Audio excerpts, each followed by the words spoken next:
देखिए आपके पहला चैप्टर में एचसीएफ एंड एलसीएम है ना। तो देखिए आपको पहला सवाल ही दिया होगा एचसीएफ एंड एलसीएम निकालने के लिए, पहला ही सवाल दिया है। मैथ का बुक लीजिए।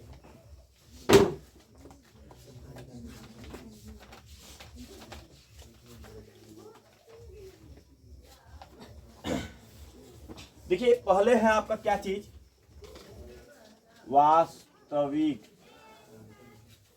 वास्तविक संख्याएं। अध्याय का नाम है ये, अध्याय कितना है 1 है। देखिए वास्तविक संख्या किसे कहते हैं, इसमें से कितने लोगों को याद है? आप लोग जब चैप्टर पढ़ते हैं तो चैप्टर पढ़ने से पहले आपको जो कहानी का नाम है उसको जानकारी रखना पड़ता है कि नहीं? तो चैप्टर आप लोग पढ़ रहे हैं तो जो वास्तविक संख्याएं है ना, ध्यान दीजिएगा बहादुर, वास्तविक संख्या। तो वास्तविक संख्याएं में हम लोग को जानकारी होना चाहिए कि वास्तविक संख्याएं किसे कहते हैं, उसके बाद ही आगे अंदर इन किया जाता है। जिस प्रकार से आप लोग देखते हैं कि एक कहानी होती है ना, एक कहानी होती है उस पर लिखा रहता है ना, अलग अलग बहुत प्रकार की कहानी है। जैसे मान लें कि 10 क्लास में एक मान लेके लेते हैं हम दही वाली मगमा कहानी लेते हैं, उसको हम लोग को चैप्टर का नाम याद है कि दही वाली मगमा, नाम याद है ना। और दही वाली मगमा का पाठ के फिर अंदर का जितना भाग दिया है, जितना पात्र दिया, उस सभी हम लोग क्या करते हैं, पढ़ते हैं। अब पढ़ने के बाद उसके बाद जो भी क्वेश्चन आता है तो उसको हम लोग डील कर देते हैं, है कि नहीं? तो कहानी जब तक हम लोग नहीं पढ़ेंगे तब तक क्वेश्चन डील हो नहीं पाएगा, नहीं हो पाएगा।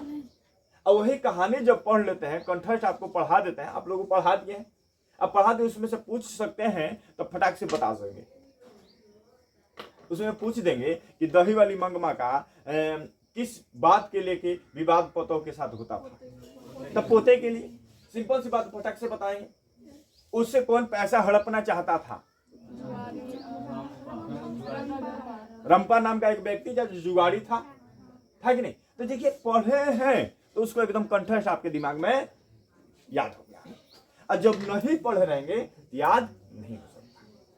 तो उसी प्रकार से ये मैथ भी कहता है कि कहानी पढ़ो, यानी कहानी क्या मतलब देते हैं, इसमें लिखा हुआ है उसके बारे में सब कुछ, और उसके बाद इसमें एग्जाम्पल दिया रहता है।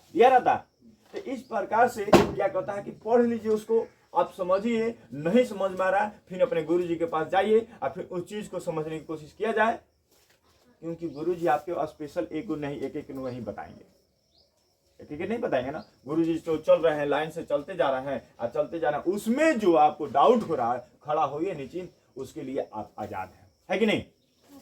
तो अगर उस प्रकार से आप कवर करते हैं तो एक क्वेश्चन आपका फंस नहीं सकता, एक क्वेश्चन फंस नहीं सकता, सॉल्व होगा ही। तो देखिए हम लोग आते हैं वास्तविक संख्या किसे कहते हैं। तो देखिए परिमेय और अपरिमेय संख्याओं के संग्रह को वास्तविक संख्या कहते हैं। परिमेय और अपरिमेय संख्याओं के संग्रह को वास्तविक संख्या कहते हैं। परिमेय संख्या आप लोग जानते हैं, जिसे p/q के रूप में लिखा जाता उसे परिमेय संख्या कहते हैं, और जिसे p/q के रूप में नहीं लिखा जाता उसे अपरिमेय संख्या कहते हैं। ये तो दोनों आप लोग को याद है, लेकिन वास्तविक संख्या नहीं याद है। अगर आपसे कोई चैप्टर का नाम रख दे कि बताइए वास्तविक संख्या किसे कहते हैं, तो आपको फिर डाउट होगा। अधिकांश बच्चे तो बता सकते हैं, कुछ बच्चे नहीं बता पाएंगे। तो नहीं बता पाएंगे तो वहां पर फिर दिक्कत होगा कि चैप्टर आप पढ़ लिए हैं लेकिन आपको वास्तविक संख्या नहीं याद है। अब पढ़ाते वक्त हम लिखवाए भी हैं, शुरुआत में जब पढ़ाए हैं ये लिखवाया गया है, जो बच्चे होंगे तो वो लोग लिखे होंगे जरूर। तो देखिए बहादुर, वास्तविक संख्या बिल्कुल समझ में गया। वास्तविक संख्या किसे कहते हैं सबको समझ में गया, किसी को डाउट? परिमेय संख्या और अपरिमेय संख्याओं के संग्रह को वास्तविक संख्या कहते हैं। जैसे आपको ले लेते हैं √2 + 2, ये क्या है आपका वास्तविक संख्या।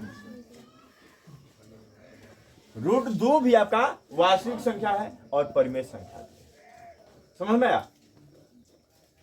अपरिमेय संख्या, सॉरी, ये क्या है? अपरिमेय संख्या है। √2 क्या है आपका? अपरिमेय संख्या है ना। ये अगर क्या कहते हैं 2 लेते हैं, ये क्या है? परिमेय संख्या। तो ये आपका वास्तविक संख्या भी हो जाएगा। इसी को मिला देने से भी वो क्या होता है? वास्तविक संख्या भी हो जाएगा। जैसे ये परिमेय से अपरिमेय संख्या, ये परिमेय संख्या, तो परिमेय और अपरिमेय संख्या का संग्रह हो गया। तो परिमेय और अपरिमेय संख्या का जब संग्रह हो गया तो क्या हुआ, वास्तविक संख्या हो गया। अगर केवल अपरिमेय संख्या √2 भी लिखे हैं तो क्या है, वास्तविक संख्या है। अगर परिमेय संख्या 2 लिखे हैं तो भी क्या है, वास्तविक संख्या। बिल्कुल राइट। तो अब आपसे कोई भी पूछ सकता है कि परिमेय संख्या किसे कहते हैं, तो आप बता सकते हैं कि नहीं? किसी को डाउट? बता देंगे? बताइए तो किसे कहते हैं? जिसे p/q के रूप में लिखा जा सकता है उसे परिमेय संख्या कहते हैं। अपरिमेय संख्या जिसे p/q के रूप में नहीं लिखा जा सकता उसे अपरिमेय संख्या। वास्तविक संख्या परिमेय और अपरिमेय संख्याओं के संग्रह को वास्तविक संख्या। बिल्कुल राइट। तो देखिए बहादुर, अगर आप लोग अगर ऐसे समझते हैं तो बिल्कुल आपको किसी प्रकार का डाउट नहीं हो सकता, क्योंकि पढ़ाई के मुंड से आइएगा तो श्योरली कह रहे हैं कुछ सीख के जाइएगा, और जब पढ़ाई के मुंड से नहीं आइएगा तो कुछ सीख के नहीं जा सकते, ये श्योरली है। तो कभी भी आप लोग को आज के बाद से जो भी 2 दिन 4 दिन क्लास चलता रहेगा, अब जो भी, तो उसमें आइए तो एकदम पढ़ाई के मूड से आइए, बैठ के एक दूसरे से प्रवचन करने के लिए नहीं, क्योंकि प्रवचन करिएगा तो आपका हानि होगा, हमारा क्या होगा? पैसा तो हमको मिलेगा, जिन बच्चों को ज्ञान होगा वो लेता रहेगा, लेकिन जिसको नहीं मिल पाया तो बाद में फिर उसको पछतावा होता है ना। ज्ञान सर बांट रहे थे लेकिन हम लिए नहीं, और नहीं लिए तो कारण क्या होगा? क्योंकि हम जाके क्लास में क्या करते थे, बात विचार करते थे। यही ना हो सकता है कारण।